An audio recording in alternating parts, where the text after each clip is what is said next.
네, 말씀은 고린도후서 7장 2절부터 4절까지 말씀이고요. 우리 한 절씩 교독하도록 합니다. 마음으로 우리를 영접하라. 우리는 아무에게도 불의를 행하지 않고 아무에게도 해롭게 하지 않고 아무에게도 속여 빼앗은 일이 없노라. 내가 이 말을 하는 것은 너희를 정죄하려고 하는 것이 아니라 내가 이전에 말하였거니와 너희가 우리 마음에 있어 함께 믿고 함께 살게 하고자. 나는 너희를 향하여 담대한 것도 많고 너희를 위하여 자랑할 것도 많으니 내가 우리의 모든 환난 가운데서 위로가 가득하고 기쁨이 넘치는도다. 아멘. 함께 기도하십니다. 하나님 감사합니다. 하나님의 은혜와 하나님의 사랑 안에 우리가 살아있습니다. 하나님 이제 말씀 듣습니다. 전하는 자 먼저 하나님 앞에 겸손케 하여 주시고 듣는 모두가 하나님의 말씀으로 받아들여 아멘으로 화답할 수 있는 복된 시간 되게 하실 걸 믿사오며 살아계신 예수 그리스도의 이름으로 감사하며 기도했습니다. 아멘. 우리가 이제 7장을 시작합니다. 고린도서 7장을 시작하고 지금 6장 내용을 우리가 잠깐 기억했으면 좋겠어요. 6장 말씀 같은 경우는 이제 바울이 7장 같은 경우 가장 핵심 뭐냐면 내가 거룩에 대해서 그 가장 좋은 모델이 어떤 건지에 대해 설명하는 게 바울 자신을 들어서 설명을 하는 게 7장의 내용입니다. 그래서 오늘 이제 그 자신이 이제 거룩한 삶을 어떻게 살았는지에 대해서 설명하는 부분이 오늘 우리가 함께 읽은 그 부분의 시작 부분이 이거고요. 6장에서는 성도가 가지고 있는 이중적인 모습에 대해 살펴보았습니다. 성도는 어떤 자들이었습니까? 세상적인 차원에서 볼 때는 지는 자 같았고요. 세상적 차원에서 망하는 자 같았고요. 세상적인 차원에서 볼 때는 그들은 속는 자 같은 모습을 보이고 있었습니다. 하지만 영적인 시선으로 보았을 때는 어떻습니까? 성도는 모든 것을 가진 자인 거고 승리하는 자인 거고 모두에게 유익을 끼치는 자임을 설명했던 부분이 6장의 내용이었습니다. 그래서 고린도 교회 교인들을 향해서 바울이 지금 그런 이야기를 했던 이유는 뭐냐면 너희들이 예수 그리스도를 믿는다면 너희들이 하나님을 믿는다면 너희들의 삶의 모습은 어떠해야 하느냐라는 것에 대해서 질문을 던졌다라는 것이죠. 너희들의 삶의 영적인 모습을 보았을 때 너희는 과연 예수 믿는 자로서 하나님을 소유한 자로서 너희들의 삶이 무엇을 추구해야 되며 무엇을 얻어야 되며 무엇을 향하여 삶을 살아가야 되는지도 설명하고 있다는 겁니다. 이거는 그들이 어떤 걸 가져야 되는 거예요? 영적인 시간을 가지고 있어야 함에 대해서 이야기하고 있다는 겁니다. 그래서 여기서 핵심적으로 이야기하는 건 딱 하나였어요. 뭐였죠? 세상과 하나님은 함께 갈 수 없다라는 겁니다. 우리가 하나님을 선택한 영적인 사람이 되었다면 우린 당연히 누구의 편에 서야 되는 겁니까? 하나님 편에 서 있는 자가 되어야만 하는 거고요. 그 하나님 편에 섰다는 것은 결론적으로 내가 세상과 뭐 했다는 거가 되는 거죠? 세상과 등진 삶을 살아야 했다라는 겁니다. 그래서 바울이 거기서 연속적으로 설명했던 게 뭐냐면 너희들이 하나님을 선택하기로 마음 먹은 자라면 하나님이 너희들에게 세워주신 하나님의 일꾼들을 마땅히 뭐 해야 되는 거예요? 섬길 수 있는 자가 되어져야만 하는 거고요. 너희들이 영적 유익을 위해서 이 세상으로부터 벗어날 수 있는 그런 노력을 해야 한다라고 우리들에게 이야기했습니다. 그 노력의 결과가 뭘 맺어줄 수 있다고 하는 거죠? 거룩이라는 결실을 맺을 수 있다 관련된 내용을 다루고 있던 것이 6장에서 우리들에게 이야기해 줬다라는 겁니다. 그래서 성도가 가져야 되는 거룩이라는 것은 어떤 깨끗함이나 아니면 어떤 성결함, 어떤 그런 도덕적으로 무결함에 대해서 이야기하는 것이 아니라 누구 편에 서는 겁니까? 이 세상의 편에 서는 것이 아니라 하나님 편에 서서 하나님의 뜻을 이해해야 하는 거고요. 이해함에 멈추는 것이 아니라 그 하나님의 뜻에 참여하는 자가 되어져야만 하는 겁니다. 하나님 뜻의 가장 핵심은 뭐였습니까? 우리와 같은 죄인들의 불쌍히 여기심을 통해서 그 죄인들을 구원하시기 위해서 하나님의 모든 것을 뭐 하신다는 거죠? 동원하심을 통하여 하나님의 모든 최대의 능력이 동원돼서 우리를 구원하고자 하시는 것이 하나님이 우리들을 향하여 갖고 계신 뜻이라는 것을 우리들에게 말씀해 주셨다라는 겁니다. 그래서 바울이 우리들에게 거룩을 요구하는 이유는 딱 하나예요. 뭐죠? 너희는 누구의 편에 서야 된다? 하나님 편에 서야만 함에 대해서 우리들에게 이야기해 주었다라는 겁니다. 그래서 우리는 바울이 하나님 편에 선 자로서 어떻게 철저히 거룩을 이루어 갔는지, 그리고 그가 오늘 말씀 속에서 어떤 모습을 하나님 앞에 섰는지에 대해서 우리가 좀 성경 말씀을 통해서 함께 살펴봤으면 하는 마음이 있습니다. 특히 오늘 우리가 읽은 2절에 보면 뭐라고 돼요? 처음에 마음으로 우리를 영접하라 라는 부분이 나와요. 이 마음으로 우리를 영접하라는 것은 6장의 말씀의 대응 구절입니다. 6장에 어떤 내용이 나올까요? 제가 읽을게요. 6장 14절에 보면 이렇게 표현합니다. 너희는 믿지 않는 자와 멍에를 함께 매지 말라. 의와 불법이 어찌 함께하며 빛과 어둠이 어찌 사귀며 그리스도와 벨리알이 어찌 조화되며 믿는 자와 믿지 않는 자가 어찌 상관하며 하나님의 성전과 우상이 어찌 일치가 되리요 라고 말합니다. 쉽게 말하면 뭐 하는 거예요? 너희는 누구 편에 서야 된다? 하나님 편에 서는 건데 하나님 편에 서는 것은 누구와 함께하지 않는 거예요? 세상 사람들과 함께하지 않는 거예요. 그래서 뭐라고 합니까? 너희는 믿지 않는 자와 뭘 함께 매지 마라? 멍에를 함께 매지 말라라고 이야기한다라는 겁니다. 즉 세상 사람들과 뭐 하는, 세상으로부터 너희는 뭐 하라는 거예요? 하나님 편에 서 있다면 세상을 등지고 뭐 하라는 겁니까? 자기 자신을 영접해 달라는 거예요. 자기 자신을 영접해 달라는 게 의미가 뭘까요? 성경을 좀 계속해서 읽어볼게요. 7장 2절 다시 한번 제가 있습니다.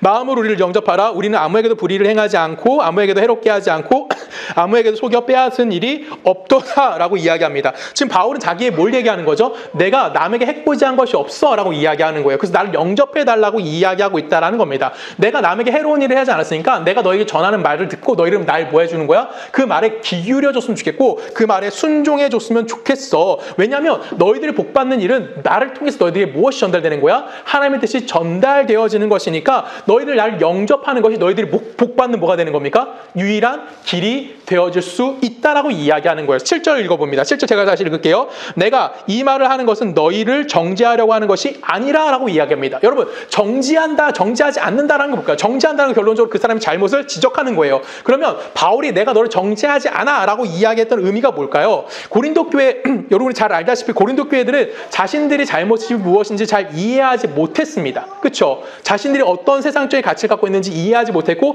오히려 누굴 공격하려고 했었죠? 바울을 공격하려고 했다라는 거예요. 그래서 바울이 너희들의 무지함, 너희들이 잘못된 비판하는 모습들을 가지고 내가 너희를 용서해 줄 테니까 너희들이 날 뭐 해줘? 영접해줘. 이런 이야기를 하는 걸까요? 단순히?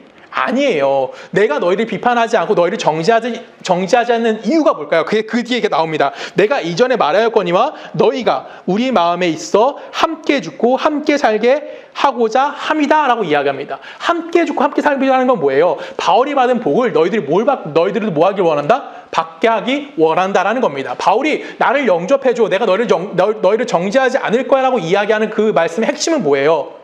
어떤 게 뭐가 핵심인 거예요? 내가 너희들에게 복음을 전했으니까 너희들이 하나님의 은혜 안에 살아갈 수 있는 유일한 방법, 너희들이 주의 복음 안에 살아갈 수 있는 유일한 방법이 내가 너희들에게 뭐 한 거? 전한 거. 내가 너희들을 확신하게 알려줬던 그 하나님의 나라에 관련된 내용들을 너희가 나를 통해 들었고 그러니까 너희들은 누구 말에 순종해야 돼? 내 말에 귀 기울이는 거고 내 말에 순종함을 통해서 너희들이 받아야 될 그 복, 내가 이미 받고 있는 그 복을 함께 참여하는 자가 되자. 하나님의 나라에 참여하는 자가 되자라고 바울이 그들을 권면하고 있기 때문에 너희들 뭐 하라고? 나를 뭐 해달라? 영접해달라고 이야기하는 거예요. 바울이 영접하라는 것은 나 혼자 잘 먹고 잘 살겠다는 것이 아닙니다. 내가 너희를 정죄하지 않겠다는 것은 내가 옳지만 너희들은 잘못했지만 나는 너희들에게 큰 관용을 베푸는 자야 라고 이야기하는 것보다 훨씬 더 높은 차원에서 뭐를 얘기하는 거예요? 너희들이 누구에게? 하나님 나라에 하나님이 너희들에게 주고자 하는 복을 누릴 수 있는 유일한 방법이 뭐라는 겁니까? 내 말을 듣고 그 말씀에 뭐 하는 자가 되는 거예요? 순종하는 자가 되는 거예요. 그럼 누구의 얘기를 좀 들어달라는 거예요? 내가 마음에 들지 않을지라도, 내가 외형도 좀 별로고 너희들이 봤을 때 좀 기준이 못 미치는 사람 같아 보일지라도 너희들 뭐 해라고? 내 말을 좀 들어달라고. 왜? 내가 전하는 복음이 누구의 복음이니까? 하나님의 복음이기 때문에. 이 복음만이 너희를 뭘 할 수 있기 때문에 하나님의 은혜 안에 삶을 살아갈 수 있도록 인도할 수 있는 유일한 길이기 때문에 너희는 뭐 하라는 겁니까? 나를 영접해줘 라고 이야기하는 겁니다. 왜? 하나님이 누구에게? 바울에게 뭘 맡기셨어요? 복음을 맡기셨고요. 하나님이 바울이 맡은 그 복음이 뭘 하는 겁니까? 고린도 교회 사람들을 주의 은혜 안에, 주의 복 안에 살아갈 수 있게 만들어주는, 그 안에 동참할 수 있게 만들어주는 유일한 뭐가 되는 겁니까? 통로가 되어질 수 있다는 거예요. 그래서 뭐 해달라는 겁니까? 나를 용납해줘, 나를 뭐 해줘? 영접해달라라고 바울이 그들에게 요구하는 거예요. 바울이 우리에게 말하는 거룩함이라는 것은 간단한 겁니다. 어떤 거죠? 세상에 쓰는 것이 아니라 누구의 편에 쓰는 거예요? 하나님 편에 서 있는 겁니다. 그 하나님 편에 서서 뭐 하는 겁니까? 하나님이 베푸시는 긍휼과 하나님이 베푸시는 은혜와 하나님이 베푸시는 자비와 하나님이 허락하신 모든 복들이 그 복의 대상이 되는 자들에게 내 자신을 뭐 해주는 거예요? 내어주는 거. 그것이 뭐라고 얘기하는 겁니까? 거룩이다라고 이야기하는 겁니다. 이게 엄마들은 잘 이해할 수 있어요. 엄마들은 누굴 지금 가장 사랑하죠? 하은아 누굴 제일 사랑하니 여기서? 이 안에서. 정원이죠. 그렇죠? 이 안에서만 할게요. 그렇죠? 이 안에서 정원이에요. 그 정원을 위해서 하은이는 모든 걸 다 뭐 할 수 있어요? 내어줄 수 있는 거예요. 저도 저희 딸을 위해서 뭐 할 수 있을까요? 모든 것을 다 내어줄 수 있는 거예요. 이게 누구의 마음이라는 거예요? 바울이 말하는 거룩의 가장 기본적인 모습이라는 겁니다. 근데 그것이 내가 관련된 사람이 아니라 나에게 맡겨주신 사람들, 그것은 누구예요? 여러분 주변에 있는 모든 사람들인 거예요. 그들에게 뭘 내어주라는 거예요? 우리의 생명까지 내어주는 마음을 가지고 뭐 하라는 겁니까? 그들에게 다가가서 그들이 하나님 복음을 들을 수 있도록 너희들은 뭐 하라는 겁니까? 그 삶을 살아내라라고 이야기하는 거고, 그 삶을 살아가는 것이 우리에게 뭐라고 얘기하는 거예요? 거룩이다라고 이야기하는 겁니다. 이해가시죠? 우리는 그 거룩을 누리며 살아가야 되는 거예요. 바울은 옳은 자였습니다. 비록 상대방들은 그를 향해서 비판했고요, 그를 거부했고요, 그를 오해했을지라도 그 상대방에게 전달되어져야 되는 복음, 그걸 전하기 위해서 뭐 하는 겁니까? 그 모든 것들을, 그 비판과 그 오해의 모든 것들을 감수해낼 수 있는 것, 그게 뭡니까? 거룩이라고 성경 우리들에게 이야기해 주는 거예요. 우리 빌립보서 말씀 한번 읽어봅니다. 1장 20절 갑니다. 한 절씩 교독할까요? 1장 20절, 20절부터 제가 읽을게요. 잠깐만요. 미안해요. 내가 너무 빙 돌아서 지금. 잠깐만요. 20절부터 읽습니다. 나의 간절한 기대와 소망을 따라 아무 일에도 부끄러워하지 아니하고 지금도 정과 같이 온전히 담대하여 살든지 죽든지 내 몸에서 그리스도가 존귀하게 되게 하려 하나니. 있는 내게 사는 것이 그리스도니. 괜찮습니다. 괜찮습니다. 볼게요. 네, 21절 읽을까요? 그러나 만일 육신으로 사는 이것이 내 일의 열매일진데 무엇을 택하여야 할지는 나는 알지 못하노라. 내가 그 둘 사이에 끼었으니 차라리 세상을 떠나서 그리스도와 함께 있는 것이 훨씬 더 좋으리라. 내가 육신으로 있는 것이 너희를 위하여 더 유익하리라. 내가 살 것과 너희 믿음의 진보와 기쁨을 위하여 너희 무리와 함께 더할 이것을 확실히 아니. 내가 다시 너희와 같이 있으므로 그리스도 예수 안에서 너희 자랑이 나로 말미암아 풍성하게 하려 함이라. 아멘. 자, 바울이 이해하는 지금 이런 삶이 뭐라는 겁니까? 거룩한 삶이라는 거예요. 거룩은 어떤 흰 옷을 입고 아름다움을 드러내는 것이 아니라요, 어디 높은 곳에 올라가서 나의 고고함을 드러내는 것이 거룩이라고 이야기하지 않습니다. 거룩이라는 것은 내가 하나님의 미랄이 되어서 뭐 하는 거예요?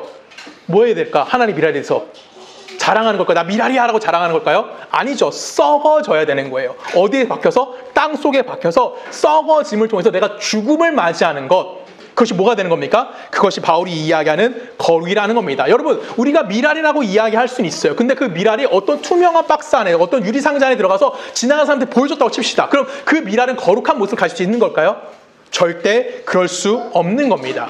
그 미랄이 거룩해질 수 있는 유일한 방법은 그가 흙 속에 파묻히는 거고요, 거름을 받아서 뭐 하는 겁니까? 몇십 배의 결실을 맺게 되어지는 자로 죽어야만 하는 거예요.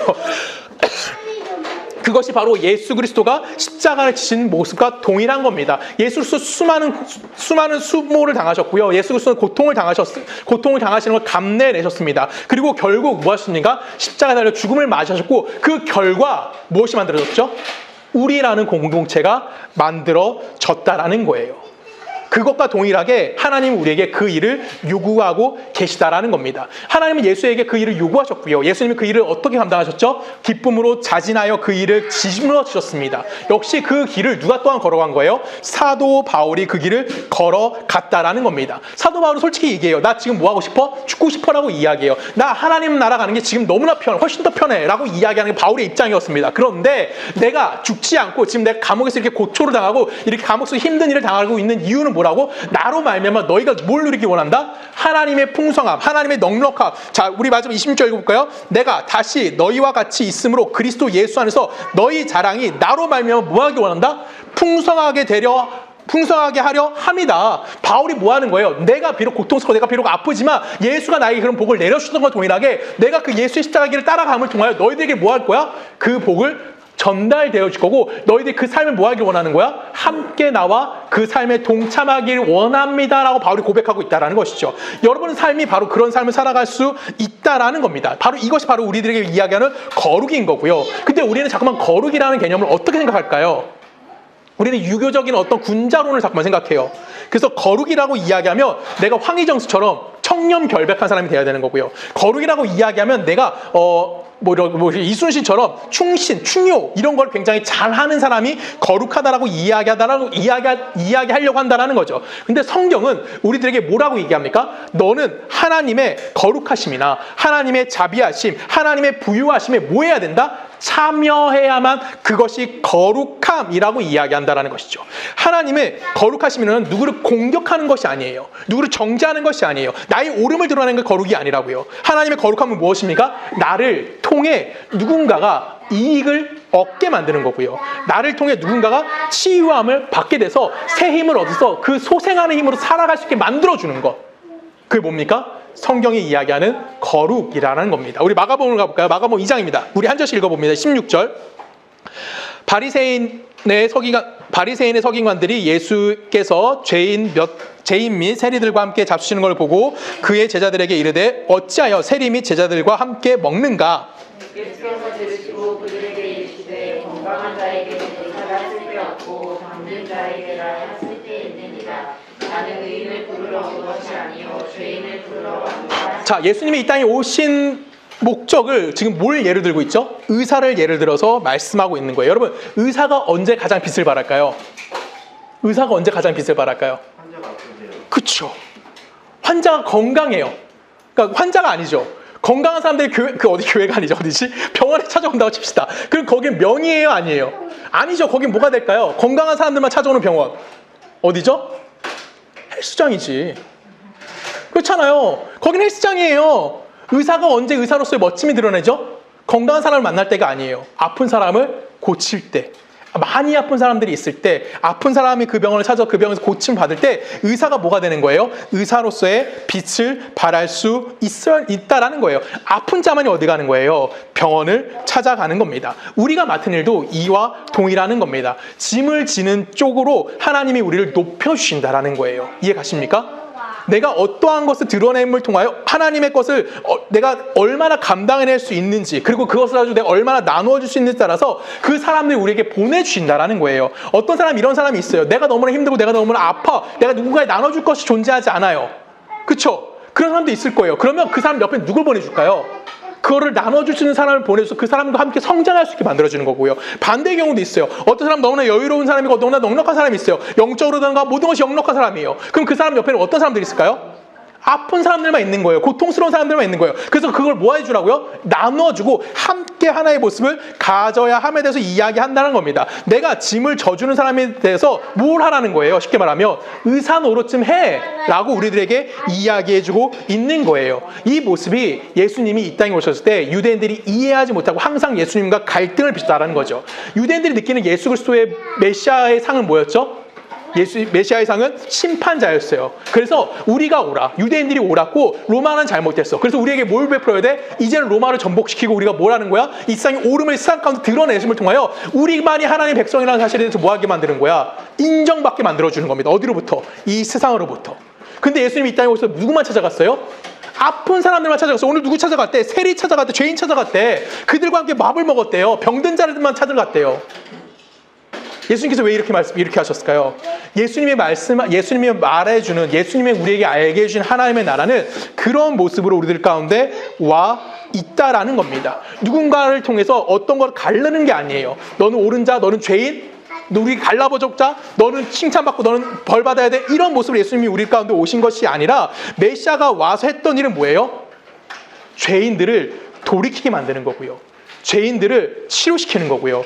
죄인들을 용서시키는 거고요. 죄인들을 회복시키시기 위해서 예수가 이 땅에 왔다라는 겁니다.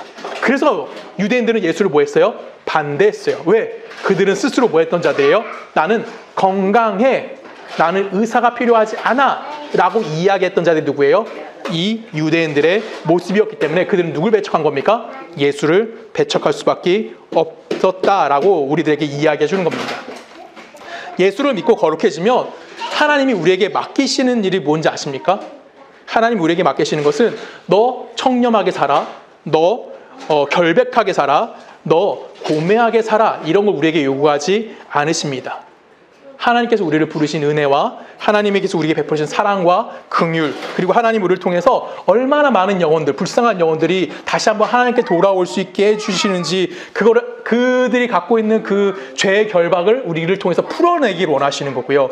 그들이 지고 있는 멍에를 우리를 통해서 꺾어내시길 원하기 때문에 하나님 뭐 하신 겁니까? 여러분들과 저를 불러내셨다라는 겁니다. 그래서 우리가 가야 될 곳은 어디밖에 없는 거예요? 좋은 곳에 가는 겁니까? 아니에요. 예수님이 죄인들을 찾아갔던 것처럼 우리도 세상 속에서 그들을 찾아가야만 하는 겁니다. 그것은 좋은 곳일까요? 아니죠. 어려운 곳만 우리는 찾아가는 겁니다. 어두움을 밝히기 위해서 밤마다 그 곳곳마다 가로등을 세웁니다. 우리나라 보통 50m마다 하나씩 세워져요. 그렇죠? 50m마다 하나 세우는 이유는 뭐예요? 한 곳이 너무 밝아지는 것이 아니라 골고루 밝아지라는 거예요. 그렇게 하기 위해서 뭐가 필요한 겁니까? 어느 정도의 간격을 띄워놓고 어두운 곳마다 세우는 겁니다. 근데 가로등들이 혼자 있으니까 너무 심심해. 우리 함께 모여보자라고 모입니다. 그러면 거기만 뭐가 되는 거예요? 밝아지고 나머지는요? 절대 밝아질 수가 없는 거예요. 이게 우리가 실수하고 있는, 교회에서 실수하고 있는 모습 중에 하나입니다. 여러분, 우리는 교회는 아직 뭐 수련회나 이런 걸 하지 않았지만 보통 수련회를 한다던가 기도원에 간다던가 하면은 우리는 교만해져요. 어떤 교만하면서 될까? 내가 이렇게 수련회 삶을 쭉 평생 살아가면 뭘 짓지 않을 수 있다고 생각하는 거야? 죄 짓지 않을 수 있다고 생각하는 거예요. 내가 기도원에서 평생 살면 나는 절대 죄 짓지 않을 거야 라고 생각하는 거죠. 왜? 거기는 영적인 것 같아요. 거기는 뜨거워요. 거기는 사랑이 넘치는 것 같아요. 그래서 우리 잠깐만, 내가 그들 안에 모여 있다며, 그 속에 있다면 나는 절대 죄짓지 않을 거야 라고 뭐 하는 거예요? 착각하는 거. 근데 이거 착각이 아니에요. 이거 엄밀히 따지면 교만한 거예요. 그렇죠? 얼마나 이건 잘못된 생각인지 아십니까? 본인도 모르게 내가 영적이다라고 생각하는 거고요. 본인도 모르게 내가 거룩한 사람이야 라고 착각하는 거예요. 마치 누구일까요? 이거는 변화산에서 베드로의 모습인 겁니다. 예수님이 변에서 누굴 만나시죠? 모세와 엘리야를 만납니다. 그리고 하나님 나라의 모습으로 예수님이 변화되십니다. 이 모습을 본 베드로가 뭐 했어? 너무나 아름다운 거야. 그 베드로가 너무나 당당하게 얘기하죠. 예수님, 여기가 뭐하니? 좋사오니 내가 초막 셋을 짓겠습니다. 하나는 예수를 위해서 하나는 모세를 위해서 하나는 엘리야를 위해 짓겠습니다. 그리고 난 여기서 그냥 비 맞으면 살아도 문제되지 않아요. 난 여기가 천국이니까 너무 좋아요 라고 얘기했던 게 누구예요? 베드로예요. 근데 그 베드로가 예수님이 나 십자가 지러 갈 거야 라고 했더니 또 뭐라고 하죠? 절대 그런 일 없습니다. 그때 예수님이 베드로를 향해서 뭐라고 말합니까? 너 사탄아 내 뒤로 물러가라 라고 이야기해요. 예수님 잡히시던 날 예수님이 나 이제 죽을 거야 라고 말씀하십니다. 이때 베드로가 뭐라고 합니까? 모든 사람을 배신해도 결코 나는 당신을 떠나지 않겠습니다 라고 이야기합니다. 그날 밤 베드로는 뭐하죠? 3번 예수를 부인하게 됩니다. 베드로의 이런 모습은 그리스도인이 된다는 것이 무엇인지 정확하게 모르는 겁니다. 신앙을 갖는다는 게 무엇인지 정확하게 모르는 거고요. 하나님이 우리에게 요구하시는 것이 무엇인지에 대해서 오해하고 있는 모습이 그대로 담겨져 있는 모습인 겁니다. 하나님 우리를 백성 삼으신 이유는 뭘까요? 우리 계속 읽어볼까요? 우리 마가복음 갑니다. 마가복음 2장 27절. 또 이르시되 안식일이 사람을 위하여 있는 것이요 사람이 안식일을 위하여 있는 것이 아니니. 자, 안식일은 어떤 날이에요? 가장 복된 날이라고 합니다. 근데 이 날을 위해서 누가 존재한다고요? 사람이 존재한다고요? 아니에요. 안식일은 누굴 위해 존재하는 거라고요? 인간을, 우리를 위해 존재하고 있다라고 이야기하는 겁니다. 여러분, 이것보다 영광스러운 말이 있을까요? 이것보다 복된 말이 있을까요, 여러분? 우리는 잠깐만 문자적으로 그런가 봐 라고 넘어갈 수 있는데, 여러분, 안식일이에요. 하나님이 이 세상을 창조하시고 그 창조의 완벽함을 유지하셨던 그 날이 누굴 위해서 있는 거라고요? 우리를 위해 존재하는 거라고요. 하나님을 위해 있는 것이 아니에요. 우리 한 사람 한 사람을 위해서 그것을 주었다라는 겁니다. 근데 우린 잠깐만 뭐 하고 있어요? 안식일을 지키기 위해서, 안식일을 거룩하게 하기 위해서 우리 누굴 죽이죠? 사람들을 죽이고 있어요. 안식일의 원래 목적은 사람을 살리는 건데, 안식일을 거룩하게 지키지 못하면 우리 사람 취급 안 했어요. 옛날에 제가 2000년 초반에 주일날 돈도 못 썼어요. 왜 못 썼을까요? 주일날 돈 쓰면 나쁜 놈이었어요. 죄인이었어요. 그 정도였다고요. 손가락질 했다고요. 권사님들은 차 타고 오는 것도 못 해가지고 뭐 했어? 토요일 나가서 교회 잤다고. 진짜로. 그랬던 시대였어요. 그렇게 우린 정죄했다고요. 근데 그게 아니라는 거죠. 안식일은 누굴 위해서? 우리를 위해서 존재하는 거예요. 안식일을 지키는 것 자체가 우리에게 복을 내리시기 위한 하나님의 생각이라는 겁니다. 여러분 쉽게 한번 생각해 볼게요. 우리가 구원 얻기 위해서 꼭 필요한 것이 하나 있습니다. 뭐죠? 믿음입니다. 그렇죠? 여러분 어느 정도의 믿음이 있으면 천국 갈까요? 구원 받을까요? 자, 어느 정도의 믿음이 있으면 천국 갈 것 같습니까, 여러분? 자, 1부터 10까지 봅시다. 여러분 1의 믿음이 있으면 천국 갈까요? 10의 믿음이 있으면 천국 갈까요? 아니면 한 5쯤 되면 천국 갈 수 있을까요? 모르죠. 애매해요. 우리는 애매해요. 언제 어떻게 천국 가지? 자, 예를 하나 들어볼게요. 제가 가끔 예를 드는 영화입니다. 사일런스라는 영화가 있어요. 여러분 나중에 이 영화 꼭 강추입니다. 꼭 한번 보세요. 아니 책이라도 보십시오. 이거 일본 작가가 쓴 책인데 이거 책이라도 보세요. 이 내용 간단해요. 일본의 천주교의 박해사를 그린 영화입니다. 한 신부가 복음을 전하러 갔습니다. 일본에. 근데 그 신부가 실종되었다. 그 신부가 배교했다는 얘기가 본진에 들리게 돼요. 로마에 들리게 됩니다. 그리고 로마로부터 그거는 있을 수 없는 일이야 해서 그걸 확인하기 위해서 두 명의 젊은 신부가 일본으로 파송을 받게 됩니다. 그리고 일본으로 가가지고 그들이 정말 우여곡절 속에 정말 복음을 지키기 위해서 자기의 목숨을 내놓고 섬기고 있는 일본인들을 발견하고 그들에게 세례를 베풀고 그들과 함께 복음을 지키려고 합니다. 근데 당연히 잡혔을까요? 안 잡혔을까요? 잡히게 됩니다. 복음을 전하다 보니까 그 일본인들이 그 천주교인들이 그 천주교인이 됐다는 사실 때문에 그 당시에 있던 사람들이 그 정부 지도자들이 뭐 하게 되죠? 그들을 불러다가 고문을 하게 돼요. 정말 끔찍한 고문을 하게 됩니다. 그 바닷가에 묶어놔요. 그리고 밀물대 어떻게 되죠? 물이 잠겨서 죽게 만드는 거예요. 그런 모습을 누구에게 보여주는 거예요? 그 로마에서 온 신부님들에게 보여주는 겁니다. 그리고 신부님에게 물어보죠. 야, 너 어떡할래? 이때 신부가 어떤 걸 선택하는지 아십니까? 나 예수님 안 믿어 라고 합니다. 그리고 나서 그 신부는 어떤 삶을 살아가냐면 일본인과 결혼해서 일본인으로 살아갑니다. 그리고 마지막 죽는 장면이 등장하는데 죽을 때 그는 역시 일본의 화장법 그대로 죽게 됩니다. 그럼 얘는 구원받았을까요? 지옥 갔을까요? 구원받았을 것 같으면 지옥 갔을 것 같습니까? 그 영화의 마지막 카메라 앵글은 어디를 비칠지 아십니까? 그 신부님의 손을 비칩니다. 그리고 그 손 안에 무엇이 담겼는지 마지막으로 등장하는 것은 예수 그리스도의 십자가가 그 손에 담겨져 있었습니다.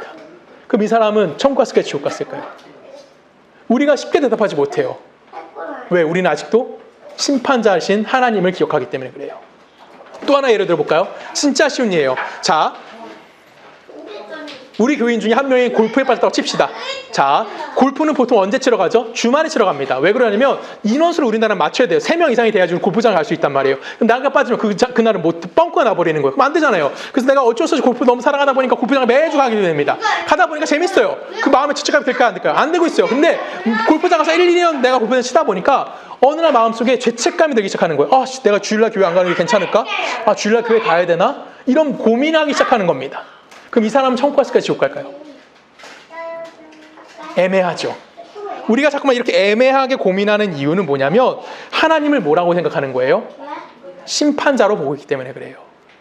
여러분, 하나님 심판자로 왔으면 우리 다 죽어야 돼요. 하나님은 모든 사람이 구원받기 위해서 자기가 갖고 있는 모든 능력을 동원해서 한 사람이라도 어거지로 뭐 하고 싶으신 분이야? 살려내고 싶으신 분인 거예요. 그래서 누굴 이 땅에 보냈어? 예수를 이 땅에 보내셨다라는 거예요. 하나님은 인애가 먼저 되시는 분이지 예배가 먼저 되시는 분이 아닙니다. 하나님은 긍휼을 원하시는 분이지 하나님께 번제드리는 것을 원하지 않는 분인 거예요. 이 하나님의 모습이 거룩이라고요. 이해 가십니까? 우리 성경 읽어볼까요? 우리 호세아 4장 갑니다. 제가 읽을게요. 이스라엘 자손들아 여호와의 말씀을 들으라. 여호와께서 이 땅 주민과 논쟁하시나니 이 땅에는 무엇이 없대요? 진실도 없고 인애도 없고 하나님 아는 지식도 없고 오직 저주와 속임과 살인과 도둑질과 가는뿐이요 포악하여 피가 피를 뒤이음이라 라고 표현합니다. 이 땅에 뭐가 존재하지 않대요? 진실은 뭐예요? 하나님의 공의도 없고요 인애, 하나님의 사랑도 없고요 하나님을 아는 지식도 없어요. 그런 곳이 어디라고요? 이 땅이라고요. 근데 하나님을 알면 무엇이 생길까요? 그러면 공의를 알게 되는 거고 뭘 알게 되는 걸까요? 하나님의 인애를 알게 되는 거죠. 우리 이 가장 중요한 말씀입니다. 호세아 6장 6절. 나는 인애를 원하고 제사를 원하지 아니하며 번제보다 하나님을 아는 것을 원하노라 라고 합니다. 그래서 대응되는 두 단어가 나옵니다. 제사와 대응되는 단어는 뭐죠? 번제고요. 인애와 대응되는 단어는 뭐예요? 하나님을 아는 거예요. 그러면 하나님을 내가 안다라고 이야기한다면 여러분 안에 무엇이 있어야 되는 겁니까? 하나님의 인애, 하나님의 긍휼하심, 하나님의 사랑이 여러분 안에 존재해야만 한다라는 겁니다. 하나님의 인애는 뭐였어요? 예수 믿는 자만 쏙 구원해 가는 겁니까? 아니죠. 죄인들에게 뭐 하는 거예요? 그들을 찾아가는 거고, 그들의 복음을 알리는 거고, 그 복음을 알림을 통해서 그들이 하나님의 백성인 것을 이해할 수 있게 만들어 주는 거예요. 예수 그리스도가 십자가에 못 박히시다는 것을 우리에게 알게 만들어 주는 겁니다. 우리가 이걸 놓치게 되면 그거는 거룩이 아닌 겁니다. 우리는 이 신앙이라는 것은, 거룩이라는 것은 윤리성이나 도덕적 차원의 문제가 아닙니다. 내가 얼마나 범죄하지 않았는가의 문제성을 다루는 것이 아니라 내가 얼마나 하나님의 일에 동참했고 하나님의 뜻에 깊이 들어가느냐의 싸움을 우리들에게 물어보고 있는 거예요. 바울은 오늘 본문에서 고린도 교회가 이 거룩을 잃어버리는 것에 대해서 너무나 안타까운 마음을 갖고 있었습니다. 성경 계속 읽어봅니다. 7장 5절 제가 읽게요. 우리가 마케도니아에 이르렀을 때에도 우리의 육체를 변하지 못하였고 사방에서 환난을 당하며 밖으로도 다툼으로 안으로는 두려움이 있었노라 라고 얘기합니다. 바울이 이런 것 때문에 힘들었다고 얘기할까요? 외환이나 뇌환 때문에 바울이 고통스러웠다고 얘기하는 걸까요? 그렇게 얘기하지 않아요. 5절, 6절 봅니다. 그러나 낙심한 자들을 위로하시는 하나님이 디도가 오므로 우리를 위로하셨으니 그가 온 것뿐만 아니요 오직 그가 너희에게 받은 그 위로로 위로하고 너희의 사모함과 애통함과 나를 위하여 열심 있는 것을 우리에게 보고함으로 나는 더욱 기쁘게 하였느니라 라고 이해합니다. 지금 바울 그 고린도 교회 사람들은 분명히 결정적인 실수를 했습니다.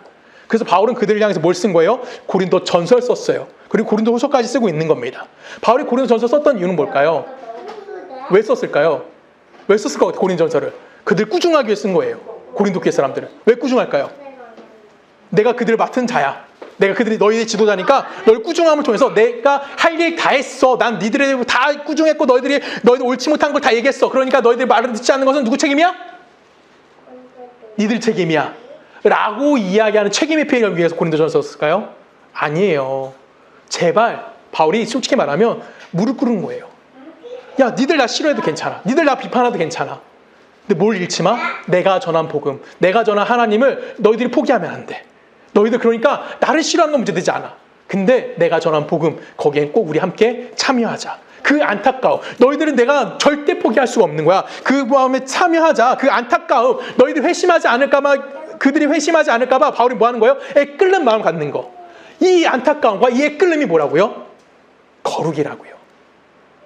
우리에게 그것이 요구되어져야 되는 거예요. 우리 7장 한 절만 읽어볼까요? 7장 11절 한 절씩 교독합니다. 보라, 하나님의 뜻대로 하게 된 이 근심이 너희로 얼마나 간절하게 하며 얼마나 변증하게 하며 얼마나 분하게 하며 얼마나 두렵게 하며 얼마나 사모하게 하며 얼마나 열심 있게 하며 얼마나 벌하게 하며 하였는가. 너희가 그 일에 대하여 일체 너희 일을 위해 너희 자신의 깨끗함을 나타내었느니라. 그런즉 내가 너희에게 쓴 것은 그 불의를 행한 자를 위한 것이 아니요 그 불의를 당한 자를 위한 것도 아니요 오직 우리를 위한 너희의 간절함이 하나님 앞에서 너희에게 나타나게 하려. 아멘. 잘못한 사람이나 불의한 사람이나 아니면 피해 입은 자들에 대해서 쓴 것이 아니라고요. 바울이 이렇게 이야기하는 건 뭐예요? 하나님 앞에서 전체가 뭐 하는 걸 원하는 거예요? 깨우쳐져서 하나님의 정당한 백성으로서 성도로서의 모습을 갖기를 원하는 거고요. 그 자리를 지키는 거 원칙과 근거로 결실을 맺기를 원하는 것이 바울의 유일한 관심사였다라는 겁니다. 바울은 자신이 옳고 그름을 구분해내려고 하지 않았어요. 바울은 뭐 했어요? 어떻게 해서든지 하나님이 기뻐하시게 하는 자리로 그들을 끌어오고자 하는 그런 안타까움을 가지고 있었다라는 겁니다. 그 안타까움이 성경이 말하는 거룩이었어요. 로마서에 보면 바울이 이렇게 얘기합니다. 9절에 보면은 나의 형제 고륙의 친척을 위하여 내가 내 자신이 저주를 받아 그리스도에게서 끊어질지라도 원하는 바로다 라고 얘기합니다. 뭔 얘기일까요? 유대인들이 구원받지 못하면, 이스라엘 백성이 구원받지 못하면 나 하나님 앞에 저주받아도 좋아 라고 얘기하는 거예요. 여러분, 이게 거룩이라고요. 아멘이십니까? 아멘이십니까 여러분? 이게 쉽게 나오지 않는 아멘이에요. 내가 남이 나를 위해서 구원받지 못한다면, 남에게 내가 하나님의 영향을 미치지 못한다면 내가 저주받아 좋다. 거룩이라는 것은 어떠한 그 도덕적 개념이 아닙니다. 거룩이라는 것은 하나님이 누군지 아는 거고요. 하나님이 인간을 향한 지금 가진 무한하신 사랑과 안타까움에 뭐 하는 겁니까? 참여해야만 한다라는 거예요. 하나님을 우리를 향한 그 무한하신 사랑과 그 열심에 참여해서 내가 뭘 내놓을 수 있어야 되는 거예요. 내 목숨과 내 소원과 내가 원하는 모든 걸 다 바쳐서 내가 뭐 해야 되는 거야? 하늘에 썩어지는 미랄이 되어져야만 한다라고 성경은 우리들에게 이야기하는 거고, 내가 파묻혔을 때 무엇이 되는 겁니까? 여러분의 삶이 거룩이 되어진다라는 겁니다. 한국교회는 바울을 좋아합니다. 왜 좋아합니까? 전도를 많이 해서요? 그러면 안 돼요. 그렇게 우린 바울을 좋아하면 안 됩니다. 그가 성경을 많이 기록하는 훌륭한 사람이기 때문에 그것도 우리가 좋아하는 이유가 되면 안 되는 거예요. 바울은 하나님의 안타까움이 무엇인지 알았고요. 그 안타까움을 위해서 자신의 목숨을 기꺼이 내놓을 수 있었다라는 겁니다. 우리는 그런 바울을 부러워해야 되는 겁니다. 바울이 그 일을 해냈어요. 여러분은요? 할 수 있습니까? 없습니까? 할 수 있으십니까? 없습니까? 우리는 할 수 있는 거예요. 우리 역시 내 모든 것을 바칠 수 있는 자가 될 수 있다라는 겁니다. 예수를 보내신 하나님, 그리고 자신이 그 일을 기쁨으로 감당한 십자가에 달리신 그 예수님, 그리고 그 예수님의 뒤를 가장 잘 따라왔던 바울의 삶, 우리도 역시 그 삶을 뭐 하신 겁니까? 초청받은 자들인 거고요. 그 삶을 살아낼 수 있는 자가 되어지는 겁니다. 예수의 십자가는 하나님의 복됨의 가장 근본되는 모습인 거고요. 가장 최고의 진수가 담겨있는 모습인 겁니다. 여러분 주변에 환자가 어디 있는지 찾아보십시오. 우리는 그 환자를 만나러 가야 되는 의사가 되어야만 하는 겁니다. 여러분 이웃에게 여러분의 십자가의 정신으로 그들에게 다가가 주셨으면 좋겠습니다. 참된 거룩은 사랑이 결실이 맺어져야만 하는 겁니다. 우리 교회 안에 사랑이 가득하리라고 전 믿습니다. 아니면 아직도 우리 교회 안에 사랑이 부족하다고 느끼시는 분도 계실지 모릅니다. 예수께서 걸어가신 그 길 바울이 따라갔고, 우리 역시 그 복됨을 따라가며 누릴 수 있는 거룩한 자들 되기를 주님의 이름으로 간절히 부탁드립니다. 우리 함께 기도하십니다. 하나님 감사합니다. 하나님의 은혜와 하나님의 사랑 안에 우리가 살아있음을 고백합니다. 하나님, 우리는 너무나 연약한 자들이기 때문에 내 이익과 내 뜻이 응답받는 것에 집중하고 그것을 원하는 자들의 삶을 살아갈 때 너무 많습니다. 하지만 하나님은 우리에게 거룩을 요구하십니다. 하나님의 편에 서서 하나님의 뜻을 이루어가며 하나님의 안타까움에 동참할 수 있는 복된 자의 삶을 우리가 누릴 수 있는 거룩한 자들 되어줄 수 있도록 우리와 함께하여 주시옵소서. 이제는 예수 그리스도의 은혜와 성부 하나님의 사랑과 성령님의 내주되심이 하나님의 백성으로서 하나님의 거룩함에 참여하며 하나님의 안타까움을 참여하며 하나님의 애끓는 마음에 참여하기를 소원하는 우리 서초동에게 본 성도님들 삶과 그들의 가정과 그들의 직장과 그들이 살고 있는 모든 나라 가운데 지금도 영원히 함께 하시기를 간절히 축원하옵나이다.